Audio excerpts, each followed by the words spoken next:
반갑습니다. 이승현 법무사입니다. 본 강의는 부동산 등기 중급 실무 강의가 되겠습니다.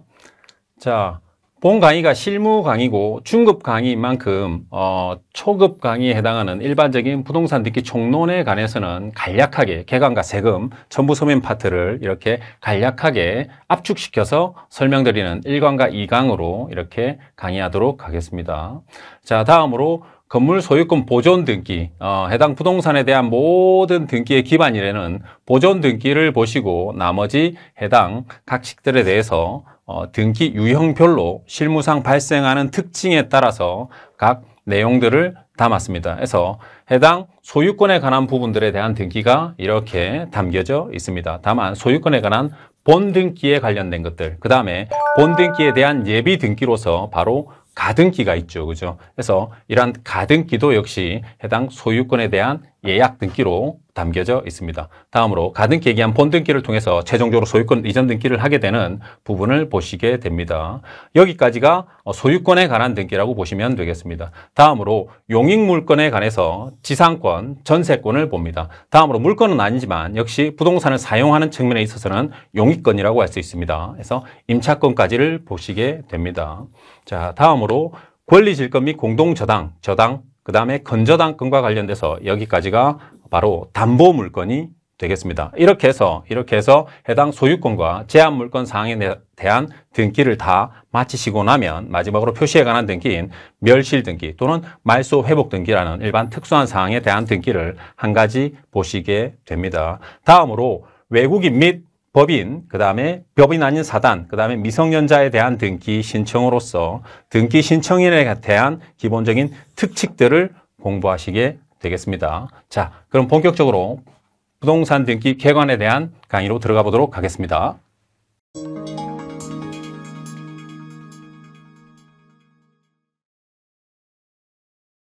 이번 시간은 부동산 등기 개관에 관해서 학습하도록 하겠습니다. 부동산 등기의 개관입니다. 지금 이 본 강의는 부동산 등기 중급 강의에 해당합니다. 따라서 여러분들이 초급 강의를 듣고 오셨거나 혹은 기본 부동산에 대한 지식이 있으신 분들도 부동산 등기 개관 절차를 통해서 개괄적인 부분들을 한번 리뷰해 보시고 자신이 알고 있는 지식을 점검해 보시는 것도 좋은 방법입니다. 다음으로 개관과 관련해서 일반적인 첨부 서면입니다. 특정 등기에 있어서 첨부 서면이 아닙니다. 그래서 일반적인 첨부 서면들이 신청서와 접목해서 어떤 형태로 들어갈 수 있고 해당 신청서와 연결돼서 어느 신청 사항을 증명할 수 있는 것인지를 개괄적으로 보도록 하겠습니다. 자, 첫 번째 부동산 등기. 부동산 등기란 무엇인가가 되겠습니다. 그래서 첫 번째 부동산에 대한 개념을 아시고 그 다음에 등기에 대한 개념을 아셔야겠죠. 부동산 등기에서 등기에 대한 부동산에 대한 개념은 등기가 가능한 토지 및 건물을 얘기합니다. 건물은 다시 두 종류, 일반 건물과 집합 건물로 나눌 수 있습니다. 그래서 가지수로 볼 때는 토지, 일반 건물, 집합 건물 이렇게 총 세 가지가 있다 이렇게 보시면 되겠습니다. 여러분들이 등기부 등본을 떼거나 토지 대장, 각종 대장을 뗄 때도 이 세 가지 카테고리 안에서 선택이 가능합니다. 두 번째, 부동산이 이제 특정됐죠. 토지 및 건물을 얘기합니다. 등기란 무엇인가? 등기부에 요즘은 등기 기록이라고도 합니다. 그래서 등기사항 증명서라고도 합니다. 그래서 등기부 똑같은 말입니다. 등기부에 부동산에 관한 표시와 권리의 변동을 기록하는 것이다. 이게 바로 등기가 되겠습니다. 그래서 결합하면 토지와 건물에 관한 사항을 등기부라는 공적 장부에 그 표시와 권리의 변동을 기록하는 것이 바로 부동산 등기가 되겠습니다. 자, 그러면 부동산 등기부가 무엇이냐? 등기 기록이라고도 한다고 말씀을 드렸죠. 이러한 등기부나 등기 기록은 원칙적으로 물적 편성주의에 의합니다. 이 물은 여러분이 앞에서 보셨던 부동산을 얘기합니다. 그래서 부동산을 기준으로 해서 해당 등기부가 편성되어져 있다는 것을 얘기합니다. 그래서 부동산 등기법은 사람이 주체가 아니고 권리보다 사람보다 부동산이 먼저 특정되고 난 다음에 해당 권리 변동을 시킵니다. 따라서 부동산이 주체인 법률이 되겠습니다. 이러한 등기부, 즉 기록은 원칙적으로 원칙입니다. 1부동산, 1등기부 혹은 1등기용지주의 혹은 1등기 기록주의라고도 합니다. 그래서 하나의 부동산에는 하나의 등기 기록을 주는 것이 원칙입니다. 기재하는 것이 원칙입니다. 따라서 여러분들이 등기 부를 때로 인터넷 등기소나 아니면 해당 관공서 등기소를 방문하셨을 때 해당 부동산을 특정했을 때 하나의 등기 부를 이렇게 발급받을 수 있겠습니다. 자, 그러면 부동산 등기 제도는 무엇이냐? 제도. 부동산 등기에 대해서는 아셨죠? 등기. 그래서 그러면 이러한 부동산 등기 제도에 대해서 알아보도록 하겠습니다. 일반적으로 소유권이라는 권리가 있습니다. 소유권. 소유권은 물건입니다. 해당 물건은 물건에 대한 지배권이라는 뜻입니다. 그것을 줄여서 우리는 물권이라고 합니다. 그래서 대표적으로 부동산을 하니까 우리가 부동산에 대한 지배권입니다. 지배권. 그래서 이것이 바로 부동산 물권이 되겠습니다. 자, 그런데 지배하는 모습 자체가, 지배하는 방법이 바로 배타적, 절대적 지배를 하게 됩니다. 누구로부터 침해받지 않고 오로지 나 혼자만이 절대적으로 이 부동산을 지배하고 사용 수익 처분할 수 있습니다. 자, 그런데 문제가 뭐냐? 이러한 소유권은 이러한 지배권의 배타적 절대성을 달성하기 위해서는 소유권의 관념성을 어느 정도 현실화시킬 필요성이 있습니다. 이러한 소유권은 머릿속에서만 만들어낸 권리입니다. 그래서 이것을 제대로 현실상 보호받기 위해서 바로 등기 제도가 존재합니다. 즉 소유자는 자신의 소유권을 만인으로부터, 모든 사람으로부터 보장받고 거래 상대방은 거래 안전을 보호받기 위해서 부동산의 표시와 권리의 변동을 외부에 공시할 필요성이 있고 바로 그 제도가 부동산 등기 제도가 되겠습니다. 그래서 이것을 통해서 지금 양자가 다 이득을 보고 있죠. 부동산 소유자도, 그 다음에 그 부동산 소유자와 거래하는 상대방도 이렇게 이득을 보고 있습니다. 그래서 양쪽 다 이해관계가 있기 때문에 이러한 공시제도는 유용한 제도가 되겠습니다. 자, 부동산 등기의 효력입니다. 자, 그럼 부동산 등기를 왜 하는가가 문제됩니다. 여러분이 앞에서 부동산 등기 제도가 있음을 보고 오셨죠. 그러면 국민으로 하여금 부동산 등기 제도를 많이 이용하게 해야 됩니다. 왜? 소유자에게는 배타적, 그 다음에 절대적 지배를 하게 해주고 거래의 상대방한테는 거래의 안전을 좀 더 확립시켜주는 효과가 있죠. 그래서 국민으로 하여금 등기 제도를 이용하게 해야 됩니다. 그러기 위해서 어느 정도 부동산 등기의 효력, 강력한 효력을 줘버리면 국민들이 등기를 이용하게 됩니다. 그래서 첫 번째가 권리 취득 요건으로서의 등기의 효력입니다. 무슨 말이냐? 민법 제186조에 보면 부동산 물권 변동이라는 표제 아래 부동산에 관한 법률 행위로 인한 물권의 득실 변경은 이렇게 돼 있죠. 부동산에 관한 법률 행위입니다. 자, 부동산에 관한 법률 행위, 예를 들면 매매를 얘기합니다. 혹은 증여 이런 것들을 얘기합니다. 해서 해당 법률 행위 당사자가 특정한 행위를 하죠. 그죠? 이러한 법률 행위로 인한 물건의 득실 변경입니다. 물건을 얻고 물건을 잃고 물건이 변경되는, 권리가 변경되는, 물건이 변경되는 형태는 등기하여야 그 효력이 생긴다 이렇게 돼 있죠. 그죠? 따라서 우리가 매매를 통해서 집을 사요. 집 사는데 많은 돈이 든단 말이에요. 그럼에도 불구하고 수천만 원 혹은 수백만 원에 해당하는 등기 비용을 내고 등기를 합니다. 그 이유는 바로 186조 때문에 그렇습니다. 민법 186조에서 등기해야만 너한테 소유권을 주겠다. 이렇게 딱 못을 받고 있습니다. 따라서 내가 수억 원을 주고 빚을 내서 있는 돈 없는 돈 다 끌어서 집을 사도 등기하지 않으면 내 소유권이 인정되지 않습니다. 따라서 등기에 이런 강력한 효력을 줘버렸죠. 해당 민법이. 그래서 등기를 해야만 소유권을 취득할 수 있게 만들어 두고 있습니다. 두 번째, 권리 처분 요건으로서의 등기입니다. 민법 제186조가 원칙 조문입니다. 원칙. 자, 그런데 이게 예외 조문에 해당한다고 보시면 되겠습니다. 민법 제186조는 등기를 요하지 아니하는 부동산 물건의 취득입니다. 자, 186조에서 물건 변동의 취득, 즉 권리를 취득하려면 등기하라 이렇게 돼 있죠. 그죠? 그런데 187조에서는 등기를 하지 안 와도 바로 부동산 물건을 취득하게 해놨습니다. 반대 내용이죠. 그죠? 따라서 이게 원칙 규정이고 예외 규정이 되겠습니다. 어떤 경우인지 보도록 하겠습니다. 자, 상속, 공용징수, 판결, 경매, 기타 법률 규정이죠. 위에는 법률 행위에 의한 물건 취득이죠. 그죠? 그래서 법률 규정에 의한 물건 취득에 관해서는 부동산 물건 취득에 대해서는 등기를 요하지 아니한다 이렇게 돼 있죠. 예를 들어 보겠습니다. 상속이죠. 피상속인이 사망했습니다. 그러면 피상속인 사망 시점이 바로 상속 개시 시가 되고 그 사람이 가지고 있는 부동산이 상속인한테 바로 넘어갑니다. 즉시 넘어갑니다. 사망 시에. 그래서 이것은 등기를 요하지 않죠. 예, 사망이라는 사실을 통해서 바로 넘어가게 돼 있죠. 그래서 어느 법률? 민법에 있는 법률 규정에 따라서 바로 소유권이 넘어가게 규정되어져 있죠. 그래서 이것을 법률 규정에 의한 부동산 물권 변동이라고 그럽니다. 이 경우는 이미 해당 법 조문에서 물권 변동의 효력을 줘버렸기 때문에 등기를 요하지 않습니다. 따라서 186조의 예외 조문이 되겠습니다. 그래서 187조가 되겠습니다. 자, 그런데 이런 경우에도 자, 등기를 하지 아니하면 이를 처분하지 못한다라고 단서 규정을 달고 있습니다. 그래서 반대로 해석하면 처분하려면 등기를 하라 이 얘기입니다.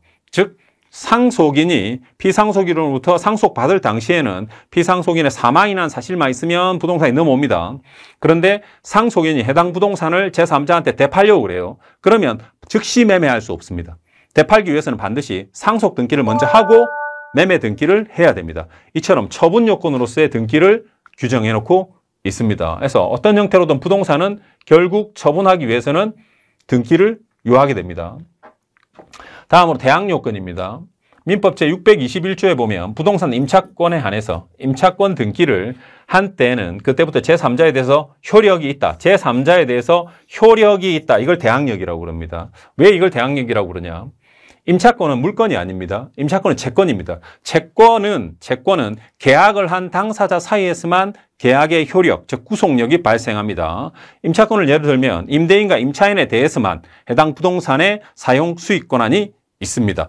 제3자한테 임차인이 이 권한을 주장할 수가 없습니다. 자, 그런데 임차인이 예외적으로 민법 제621조에 등기를 하도록 허용해 놓고 있습니다. 임대인의 협조만 있으면 이 경우에 등기한 때는 자, 대항력을 인정하겠다는 겁니다. 등기가 됐기 때문에, 공시가 되어지기 때문에 마치 다른 물건과 비슷한 형태, 대항력 형태가 주어지게 됩니다. 그래서 이처럼 등기의 효력이 크게 권리 취득 요건과 처분 요건, 대항적 요건을 가진다. 이렇게 보시면 되겠습니다. 자, 그러면 부동산 등기는 무엇을 대상으로 할 것인가? 앞에서 정의에서 잠깐 말씀드렸듯이 부동산의 표시와 권리의 변동을 등기한다. 이렇게 말씀드렸죠. 조금 더 구체적으로 들어가 보겠습니다. 자, 부동산의 표시, 소재지, 지번, 지목, 면적이 있죠. 그죠? 그래서 부동산은 크게 두 가지입니다. 토지에 대해서, 그 다음에 건물에 대해서 이렇게 등기할 수 있다고 말씀드렸죠. 토지는 소재, 지번, 지목, 면적만 등기가 되면 되겠습니다. 그래서 구체적으로 이 지번을 등기부 등본을 보고 이 땅이 어느 위치에 어느 정도 공간적 개념을 가지고 이렇게 딱 특정될 수 있는가가 중요합니다. 그러기 위해서는 적어도 이 네 가지 토지에 있어서는 소재, 지번, 지목, 면적 이까지만 들어가면 해당 부동산 등기부 등본을 보는 사람으로 하여금 이 부동산이 어디에 있겠다라고 특정이 가능하기 때문에 이 정도만 등기 사항으로 하고 있습니다. 다음으로 건물에 대해서는 일반적으로 두 가지 종류의 건물이 있다고 말씀드렸죠. 일반 건물과 집합 건물이 있습니다. 자, 일반 건물 같은 경우는 일반적으로 소재, 지번, 구조, 면적 이 정도까지만 들어가면 등기가 될 수 있습니다. 자, 그런데 집합 건물 같은 경우는 좀 특이하죠. 집합 건물 같은 경우는 아파트 같은 경우를 얘기합니다. 구분 소유권이 이렇게 모여 있다고 해서 집합 건물이라고 그럽니다.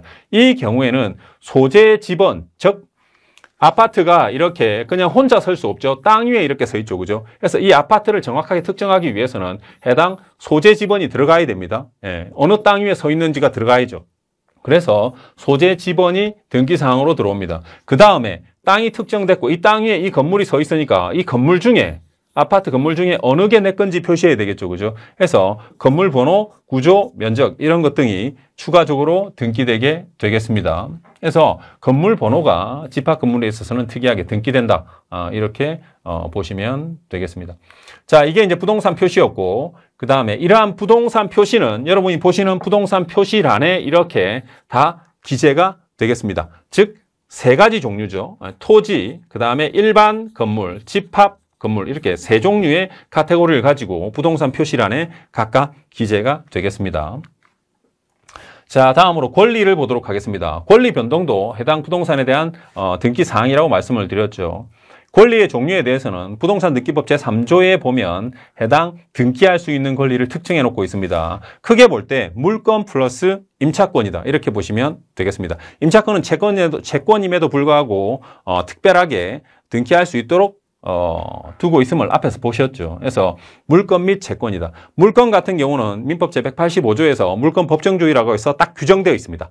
물건법에. 그래서 더 이상 권리의 종류를 늘릴 수 없습니다. 그래서 민법에 규정되어 있는 물건만이 민법의 보호를 받게 됩니다. 그래서 소유권과 소유권 외의 권리로 크게 나눌 수 있습니다. 그래서 소유권은 다른 모든 권리의 기반이 되는 권리가 되겠습니다. 이 기반이 되는 권리를 통해서 제한 물건이 등장하게 됩니다. 해서 용익 물건, 즉 유치권, 지상권, 지역권, 전세권, 그 다음에 담보 물건인 근저당권 등이 나타나게 되겠습니다. 이것들이 전부 다 소유권 외의 권리가 되겠습니다. 이러한 권리들이 변동을 하게 됩니다. 자, 변동이라고 할 때 발생, 변경, 소멸 이 세 가지를 모두 다 합쳐서 변동이라고 부릅니다. 여러분이 앞에서 보고 오셨던 민법 제186조에 득실 변경이라는 단어가 있었죠. 그죠? 바로 그 단어가 권리의 변동을 나타낸 표현한 단어라고 보시면 되겠습니다. 자, 권리의 발생이 바로 득이고 권리의 소멸이 실이고 변경이 바로 이 부분이 되겠습니다. 그래서 득실 변경이 되겠습니다. 자, 등기와 관련해서 해당 권리가 발생하는 것은 크게 두 종류가 있습니다. 소유권 보존과 설정이 있습니다. 보존과 설정. 그래서 소유권에 대한 권리가 발생할 때만 우리는 보존이라는 단어를 씁니다. 보존. 다른 여타 권리인 전세권이나 저당권이 발생할 때, 처음에 만들어질 때는 보존이라는 단어를 쓰지 않고 설정이라는 단어를 씁니다. 즉 이런 겁니다. 전세권 보존 등기 없습니다. 근저당권 보존 등기 없습니다. 소유권 설정 등기 없어요. 그래서 소유권 보존 등기만 있고 전세권 설정 등기만 있습니다. 아시겠죠? 태어나는 것은 근저당권 설정 등기만 있습니다. 그래서 이 보존은 소유권에만 허락된 단어가 되겠습니다. 자, 이렇게 해서 발생된 권리, 즉 소유권과 소유권 외의 권리들이 이렇게 발생이 됐죠. 보존과 설정을 통해서 발생이 되면 각각 변경을 하게 됩니다. 그래서 당사자가 변경되는 것을 우리는 이전 등기라고 부르고 당사자 그 외에 다른 등기 사항이 변경 또는 경정되는 것을 변경 등기, 각각 경정 등기라고 할 수 있습니다. 변경 등기는 이미 등기된 등기 사항이 사후적 요인에 의해서 변경되는 경우고, 경정 등기는 등기를 할 때 잘못된 등기 사항을 바로잡는 등기가 되겠습니다. 그래서 등기의 발생 원인이 등기 전에 있으면 경정, 등기 후에 있으면 변경 등기가 되겠습니다. 자, 다음으로 소멸이 있습니다. 소멸에는 두 가지를 제가 넣었습니다. 멸실하고 말소가 있습니다.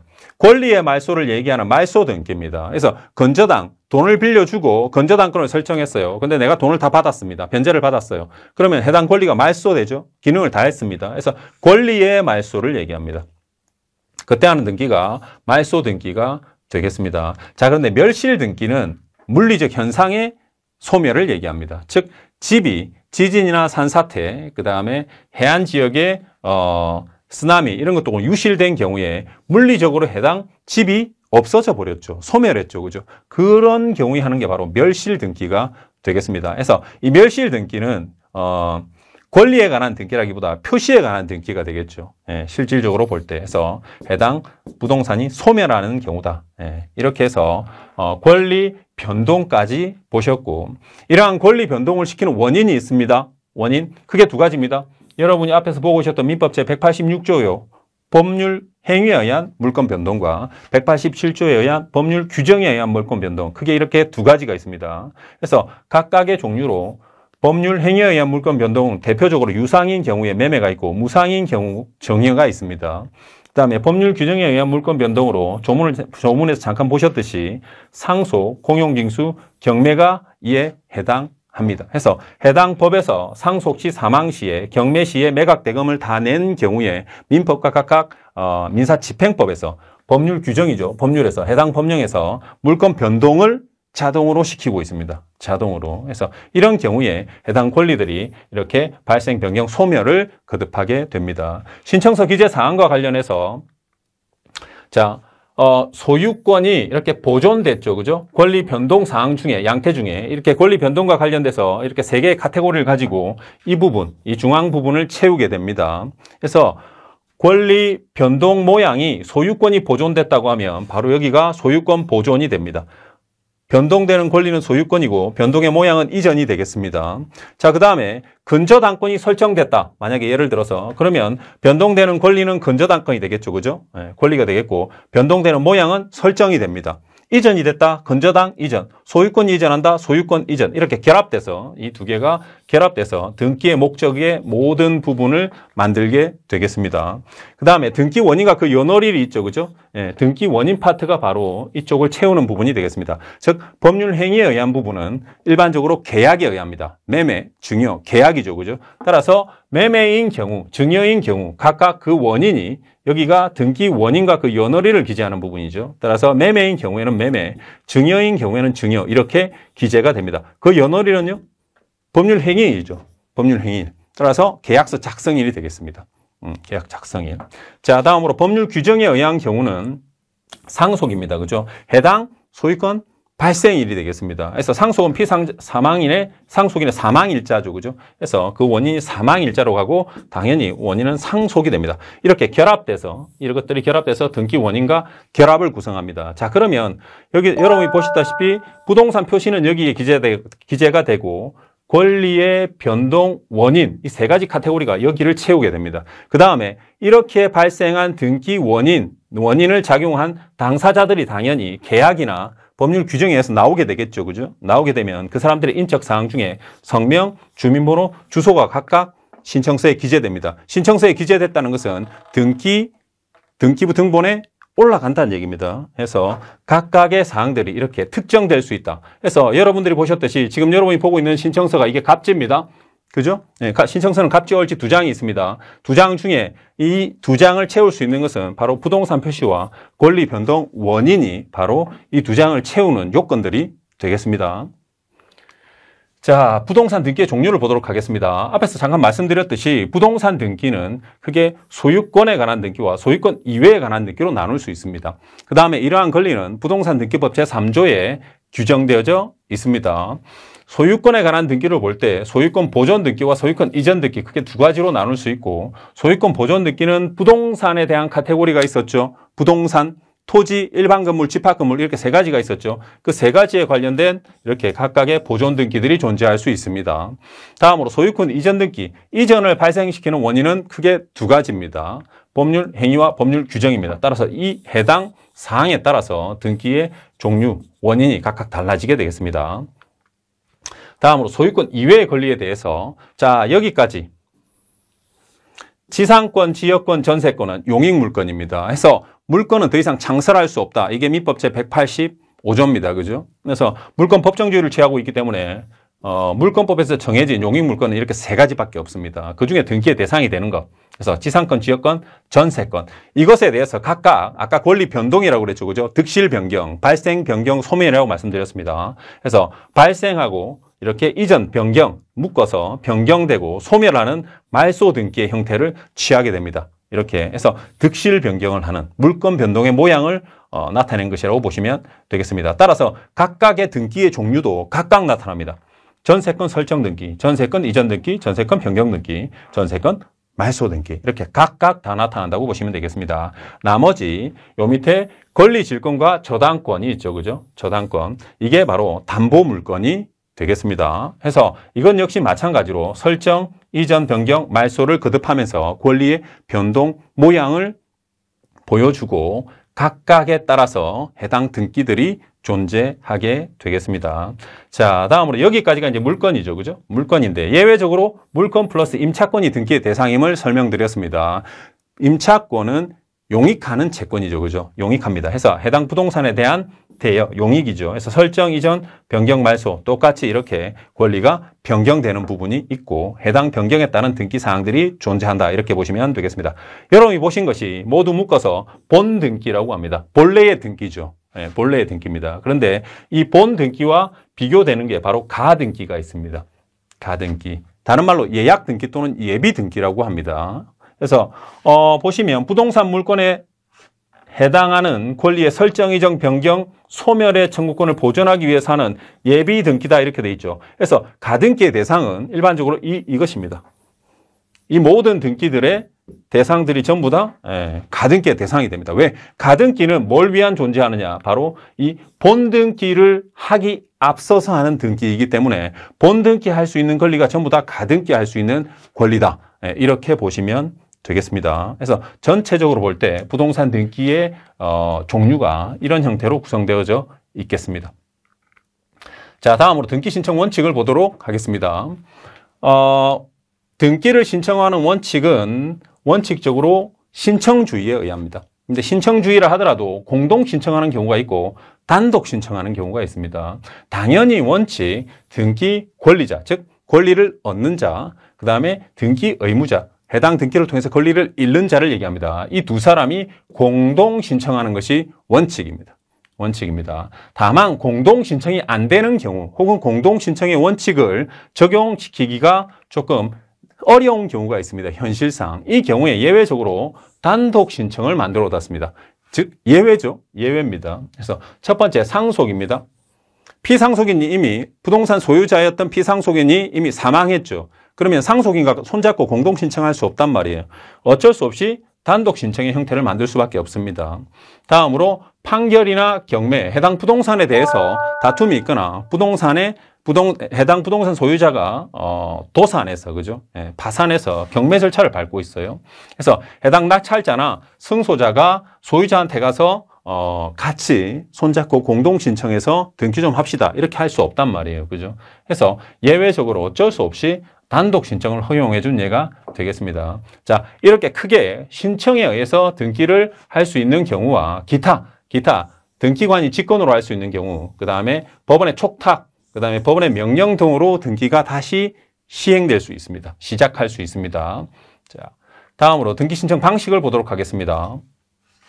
여러분이 실무에서 등기 신청서를 작성하는 방식 혹은 신청하는 방식을 얘기하는 것입니다.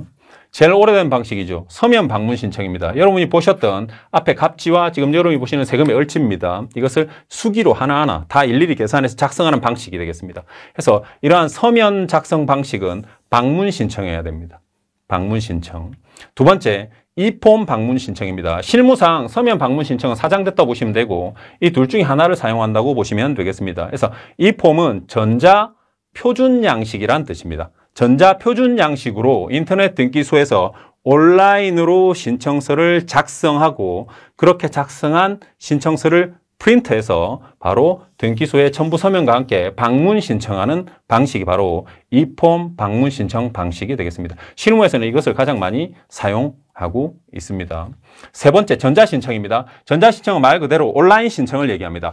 온라인 신청서 작성을 비롯해서 온라인으로 첨부 서면을 다 전자 파일로 넣고 세금도 전부 다 납부된 상태에서 증명 서면들을 전부 전자화시켜서 전자로 신청합니다. 따라서 이것은 방문 신청이 아닙니다.